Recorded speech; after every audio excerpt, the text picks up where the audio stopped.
আজকের ঘটনায় বলবো মেয়ের শ্বশুরবাড়ি এসে তিন সদ্য যুবতী ননদের সাথে ঘটে যাওয়া এক সত্য ঘটনা নিয়ে। আমি তমাল। আমার বর্তমান বয়স ৫৯। ১ বছর আগে চাকরি থেকে অবসর নিয়েছি। আমার খুব বেড়াতে ভালো লাগে। আমার স্ত্রী গত হয়েছেন বছর ৫ আগেই। একটি মাত্র মেয়ে, তারও বিয়ে দিয়েছি ৮ বছর হলো। মেয়ের শ্বশুরবাড়ি কলকাতাতেই। ওদের জয়েন্ট ফ্যামিলি আর বেশ বড় সংসার। আমার জামাই রেলে চাকরি করে, আর আমার জামাইরা ৫ ভাই আর ৩ বোন। মেয়ের জামাইয়ের নাম সমর, সবার বড়। ওর পর ৩ ভাই, তারপর ৩ বোন, আর শেষে আরও ২ ভাই। একা সমরই শুধু চাকরি করে, বাকি ২ ভাই আর ওদের বাবা মিলে ওদের পারিবারিক ব্যবসা দেখাশোনা করে। এ ঘটনা ২০০০ সালের জানুয়ারির প্রথম সপ্তাহে। অমরের বিয়ে ঠিক হয়। আমি ও আমার স্ত্রী আগের দিন বিকেলেই আমার মেয়ের শ্বশুর বাড়ি পৌঁছে গেছি। আমার মেয়ের শ্বশুর মশাই দীপেন বাবুর বিশেষ অনুরোধে। বাড়ি একদম গম গম করছে অতিথি সমাগমে। আমাকে দেখে দীপেনবাবু এগিয়ে এসে বললেন, ওহ, আমি নিশ্চিন্ত হলাম আপনাকে কাছে পেয়ে। উনি আরও বললেন, আমার তো কোনো কাজ নেই, আর এখনকার ছেলেমেয়ের সাথে আমি ঠিক মিশতে পারি না। আপনার সাথে কথা বলে আড্ডা দিয়েই আমার সময় কেটে যাবে। আমি বললাম, সে না হয় হলো, কিন্তু বিয়েবাড়ির কাজ তো অনেক, সেগুলো তো দেখতে হবে।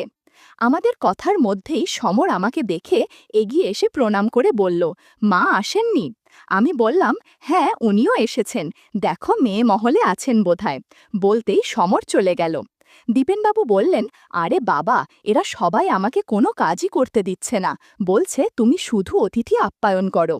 সত্যি বলতে কি, আমার বড় ছেলে সমর একাই ১০ দিক সামলাচ্ছে, আর তেমনি আমার বৌমা আপনার মেয়ে একাই হেসেল সামলাচ্ছে। আমার অনেক জন্মের পুণ্য ফলে এরকম বৌমা পেয়েছি। এসব শুনে গর্বে আমার বুক ভরে উঠল। দীপেনবাবু বললেন, অরে, আমি তো ভুলেই গেছি, সেই তখন থেকে আপনাকে দাঁড় করিয়ে রেখেছি। চলুন চলুন, ওই ঘরে বসে গল্প করি। আমাকে নিয়ে একটা ঘরে ঢুকিয়ে বললেন, এই সোফাতে বসুন, আমি ভিতরে গিয়ে চা বলে আসি। ওনার কথা শেষ হবার আগেই দীপেনবাবুর স্ত্রী দীপা আর তোমাকে কষ্ট করে যেতে হবে না বলতে বলতে চায়ের সরঞ্জাম নিয়ে ঘরে ঢুকলেন। চায়ের ট্রে নামিয়ে রেখে হাত জোর করে নমস্কার করলেন। বললেন, আমার অনেক অভিযোগ আছে আপনার মেয়ের বিরুদ্ধে। আমার তো ভয় ধরে গেল, মেয়ে আবার কি করল। দীপা বলতে শুরু করলেন, কেমন শিক্ষে দিয়েছেন মেয়েকে, আমার কোনো কথাই শোনে না, এমন অবাধ্য মেয়ে আমি আগে কখন দেখিনি। আমি বললাম, আপনি আমাকে বলুন ও কি করেছে, তারপর আমি দেখছি। দাঁড়ান দাদা, আমি আপনার মেয়েকে ডেকে আনছি, ওর সামনেই আমি সব বলবো। আমার মেয়ে বাবলি এসে বলল, আমাকে ডাকতে যেতে হবে না। আমার দিকে তাকিয়ে বলল, বাবা, তুমি মার কথা একদম শুনবে না। উনি আমাকে রান্নাঘরে ঢুকতে দেবেন না, একাই সব কিছু করবেন। আমাকে সকালে ঘুম থেকে উঠে বিছানাতেই বসে থাকতে হবে, আর উনি আমাকে চা করে দিয়ে যাবেন। এসব আমি সইতে পারবো না। আমি আমার মেয়ের দিকে তাকিয়ে সব ব্যাপারটা বুঝতে চেষ্টা করছি। বাবলি আরও বলল, জানো বাবা, ওনার হাই প্রেশার, ডাক্তার ওনাকে আগুনের কাছে থাকতে মানা করেছেন, তবুও আমাকে বকাবকি করে নিজেই রান্নাঘরে ঢুকবেন। যদি ভালো মন্দ কিছু হয়ে যায় তখন আমরা সবাই কি করব। তাই আমি ওনার কথা শুনি না আর শুনবও না। এবার তুমি বিচার করো। দীপা বললেন, দেখছেন কিরকম পাকা গিন্নির মতো আমাকে শাসন করছে।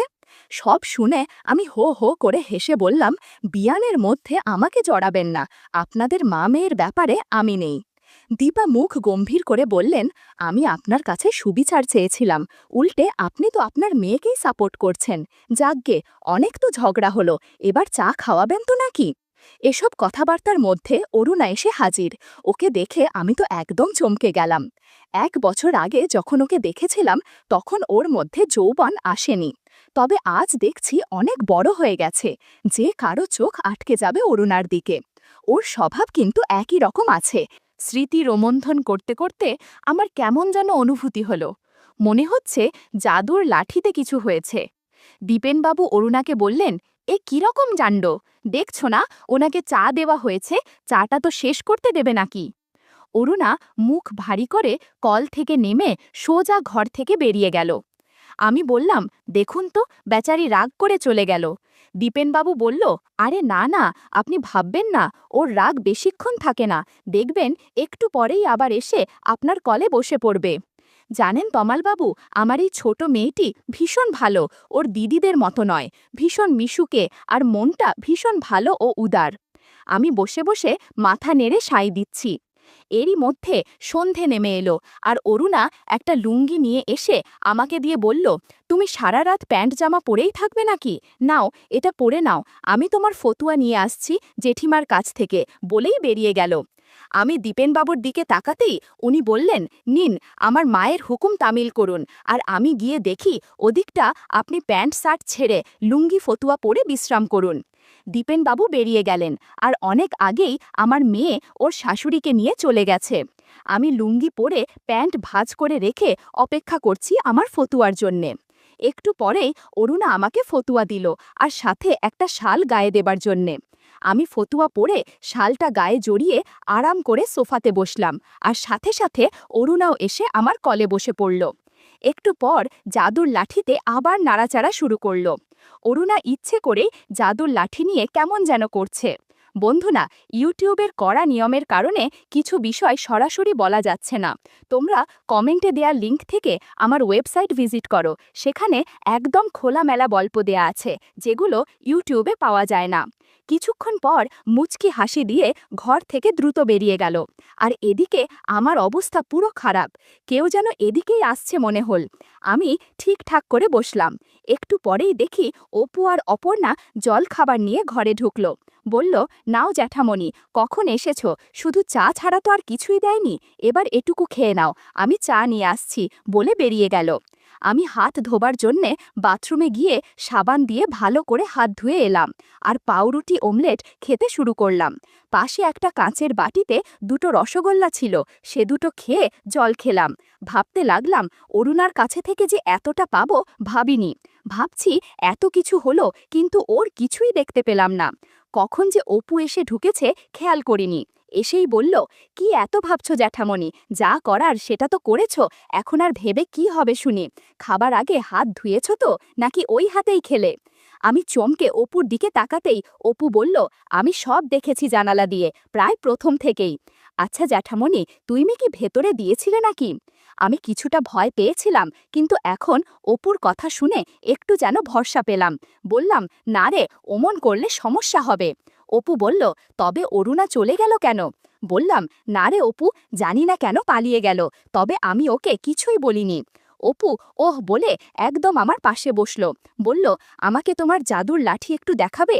জিজ্ঞেস করলাম, ওটা আবার কি? অপু বলল, আরে বাবা, অরুণা যেটা নিয়ে কি যেন করল।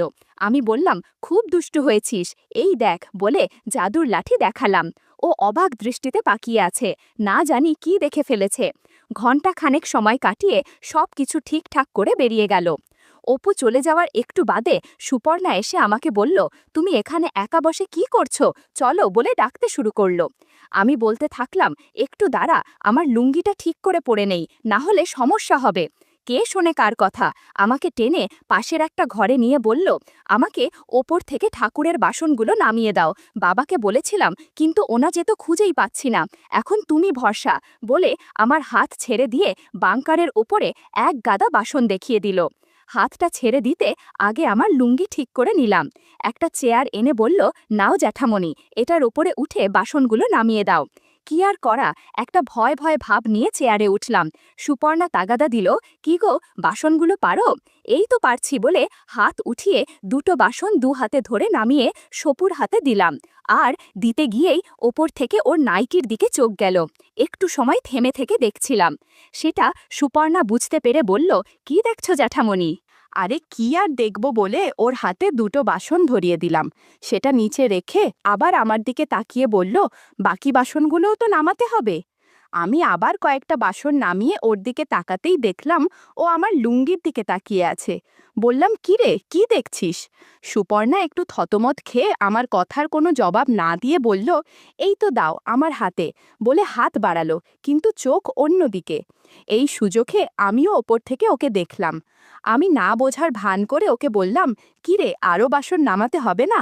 একটু আনমনা ভাবে বলল, হ্যাঁ, সবগুলোই নামাতে হবে। আমি আবার বাসন নামানোর জন্য হাত তুললাম, আরও কয়েকটা বাসন ওর হাতে দিলাম। খুব তাড়াতাড়ি বাসনগুলো নামিয়ে চেয়ার থেকে নেমে পড়লাম। এদিকে সুপর্ণা ঘরের দরজা বন্ধ করে দিল। আমি বললাম, তুই যে দরজা বন্ধ করলি, বাড়ির সবাই কি ভাববে বলো তো? শুনে হেসে বলল, বাড়ির সবাই বাইরে গেছে হবু বৌদির জন্যে কী সব কেনাকাটি করতে, জেঠিমাও গেছেন। অপু রুনাও ওদের সাথে গেছে। আমাকে মা বলল সদর দরজা বন্ধ করতে। বললাম, তাহলে ঘরের দরজা বন্ধ করলি কেন? বারের এবা মাসি আছে না, উনি তো রান্নাঘরে রাতের রান্না বান্না করছেন, যদি হঠাৎ এখানে এসে হাজির হন তাই। আর কথা না বাড়িয়ে আমাকে জাদুর লাঠি দিয়ে জাদু দেখাও, আমার আর তর সইছে না। এবার আমি ওর কাছে এগিয়ে গেলাম আর বললাম, শুধু আমিই দেখাবো, তুই কিছু দেখাবি না? বলল, হ্যাঁ, তবে আগে তোমাকে দেখাতে হবে। মিনিট 10 জাদু দেখালাম, এমন জাদু ও জীবনে দেখেনি। বেশ কিছুক্ষণ দুজনে বিশ্রাম করলাম। মনে হলো বাইরে কেউ যেন কথা বলছে, তাই আমরা সব ঠিকঠাক করে গুছিয়ে নিলাম। সুপর্ণা বলল, জেঠুমণি আরও 2টো বাসন ওপরে আছে, ও 2টো নামিয়ে দাও, আমি দরজা খুলছি। আমি বাসন 2টো নামিয়ে চেয়ার থেকে নেমে খোলা দরজা দিয়ে দুজনে বেরিয়ে এলাম, আর পুজোর ঘরে বাসনগুলো রেখে সোজা বাথরুমে চলে গেলাম। ঘর থেকে যখন বেরোলাম, সুপর্ণার মাসি আবার রান্নাঘরের দিকে যাচ্ছে। ওর সামনাসামনি পড়লে কিছু সন্দেহ করতে পারত। আমি বাথরুম থেকে বেরিয়ে দেখলাম সুপর্ণা আমার জন্যে পাজামা পাঞ্জাবি নিয়ে দাঁড়িয়ে আছে। আমার দিকে তাকিয়ে একটু লাজুক হাসি দিয়ে ঘরে ঢুকে আমাকে বলল, জেঠুমণি, তুমি আমাকে যে জাদু দেখিয়েছ সেটা আমি জীবনে ভুলব না। আমি হেসে ওকে বললাম, এখন ভাগ, জামা পাল্টে নিয়ে ভালো কিছু পর, ততক্ষণে আমিও পাঞ্জাবি পাজামা পরে তৈরি হয়ে নিই। সুপর্ণা চলে গেল। আমি ওদের বসার ঘরে গিয়ে টিভি খুলে দেখতে থাকলাম। সুপর্ণার মাসি এসে আমাকে 1 কাপ চা দিয়ে গেলেন। সত্যি আমার মন বলছিল এখন 1 কাপ চা পেলে ভালো হতো। ভদ্রমহিলা কি করে জানলেন যে আমার এখন 1 কাপ চায়ের খুবই দরকার? জীবনে মাঝে মাঝে এরকম অনেক ঘটনাই ঘটে, যেরকম আজ হয়েছে। হঠাৎ অরুণা এসে হাজির। ওর মুখের দিকে তাকাতেই মনে হলো কোনো কারণে ওর মেজাজ ঠিক নেই। ওকে জিজ্ঞেস করলাম, কিরে রুনা, কি হয়েছে রে? শুনে আমার দিকে তাকিয়ে কোনো জবাব না দিয়ে মুখ ঘুরিয়ে টিভি দেখতে লাগলো। আমি আবার জিজ্ঞেস করাতে বেশ অভিমানী স্বরে বলল, যায়, তোমার সাথে আমি আর কথা বলবো না, তুমি আমাকে একটুও ভালোবাসো না। জিজ্ঞেস করলাম, ওরে, সেটা তুই কিভাবে জানলি যে আমি তোকে ভালোবাসি না? একটু আগে তুমি সুপর্ণা দিদিকে যা যা করেছ সব আমি নিজে চোখে দেখেছি। কত আদর করলে, আর আমাকে তো আদর স্নেহ করোই না। আমি বললাম, সব কিছু তো আর ভরা বাড়িতে দেয়া যায় না, সুযোগ পেলে তোকেও ভালোবাসবো, জাদু দেখাবো। কিছুক্ষণ চুপ করে থাকলো, একটু পরে বলল, আমাদের পাশের বাড়িতে আমাদের 2টো ঘর দিয়েছে, রাতে আমি ঠিক সময় তোমাকে ডেকে নিয়ে যাব, তখন কিন্তু আবার সুপর্ণাদিকে ডেকে এনো না। মুখে বললাম, অরে না না, তুই ঘাবড়াস না, তোকে বাদ দিয়ে আমি আর তাওকে কিছু করব না। কথাটা শুনে অরুণা একটু হাসি হাসি দিয়ে বলল, যাও, সুপর্ণাদিকে নিয়ে ওষুধ কিনে আনো, আগে ওষুধ কিনে ওকে খাইয়ে দাও, নয়তো কজা মেলা হবে, পরে কাউকে মুখ দেখাতে পারবে না। অরুণার বুদ্ধি আর সব দিকে এত খেয়াল রাখে দেখে আমার খুব ভালো লাগলো। ও ঘর থেকে যাবার আগে আমাকে বলে দিল সে সুপর্ণাকে পাঠাচ্ছে। মিনিট 10 পরে সুপর্ণা এলো। সুন্দর চুড়িদার, হালকা গোলাপির ভেতরে হালকা নীল সুতোর কাজ করা, ওকে বেশ মানিয়েছে। ও আমাকে দেখে জিজ্ঞেস করলো, জেঠুমণি, তুমি বলো আমাকে কেমন লাগছে? হাতের ইশারাতে বললাম, তোকে ভীষণ সুন্দর লাগছে আর খুব আকর্ষণীয়। শুনে একটু লজ্জা পেয়ে বলল, তুমি না ভীষণ অসভ্য। বললাম, যেটা সত্যি সেটাই বললাম। এরপর সুপর্ণা একটা চাদর গায়ে জড়িয়ে নিল আর আমাকেও একটা দিল। বাড়ির সবাইকে বলে বেরোতে যাব, তখনই দীপেনবাবু বললেন, আর মশাই, কোথায় চললেন? ভাবলাম যে একটু আড্ডা দুজনে। বললাম, সুপর্ণা কিছু কেনাকাটা করবে, কাউকে না পেয়ে আমাকে ধরে বসল। কি করি বলুন, ওকে তো আর একা একা ছাড়া যায় না, তাই? শুনে দীপেনবাবু বললেন, ঠিক আছে, তাড়াতাড়ি ঘুরে আসুন। ছাড়া পেয়ে আমি আর না দাঁড়িয়ে বেরিয়ে পড়লাম। ওদের বাড়ি থেকে বেরিয়ে একটু হেঁটে যেতে হয়, ওখানে রিকশা অটো দুটোই পাওয়া যায়। সুপর্ণা আমাকে বলল, জেঠুমণি, রিকশা নাও। ওর কথা মতো আমরা রিকশাতে গিয়ে বসলাম। ভীষণভাবে চেপে চুপে বসতে হলো। একটু এগোনোর পর রাস্তা ভীষণ খারাপ আর অন্ধকার। রিকশাওয়ালা বলল, বাবু, ভালো করে ধরে বসুন।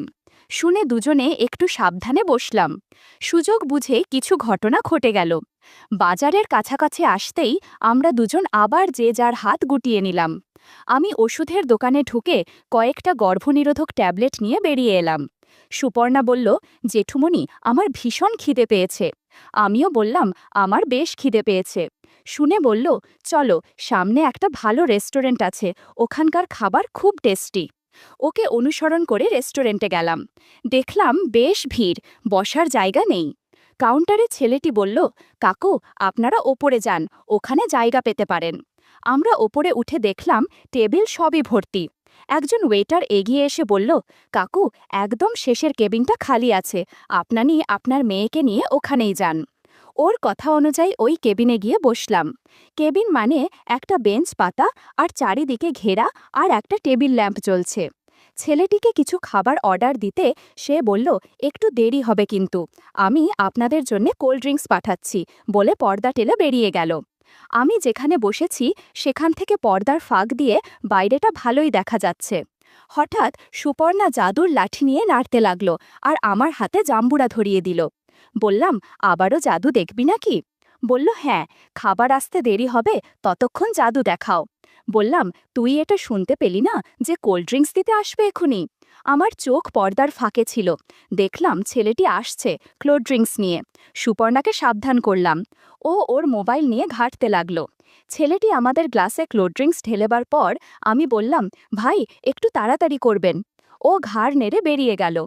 সুপর্ণা ঢক ঢক করে ওর গ্লাস খালি করে দিল আর বলল, এবার আমি ললিপপ খাবো। যেমন কথা তেমন কাজ। কিছুক্ষণ বাদে ছেলেটি আমাদের খাবার নিয়ে ঢুকে বলল, সরি কাকু, একটু দেরি হয়ে গেল, আপনারা খান, আমি কফি নিয়ে আসছি। ছেলেটা বেরিয়ে যেতে সুপর্ণা বলল, কোনো সরি বলার দরকার নেই ভাই, তুমি দেরি না করলে আমার ললিপপ খাওয়া হতো না। আমি ওর দিকে তাকিয়ে বললাম, তুই কিন্তু বেশ ফাজিল হয়েছিস, এবার তাড়াতাড়ি খাওয়া সেরে ফেল। আমরা খাওয়া সেরে রিকশাতে বসলাম আর আধ ঘন্টার মধ্যে বাড়ি পৌঁছে গেলাম। মেয়ের শ্বশুরবাড়ি এসে 3 সদ্য যুবতীদের সাথে এত কিছু ঘটে যাবে তা ভাবতেই অবাক লাগে।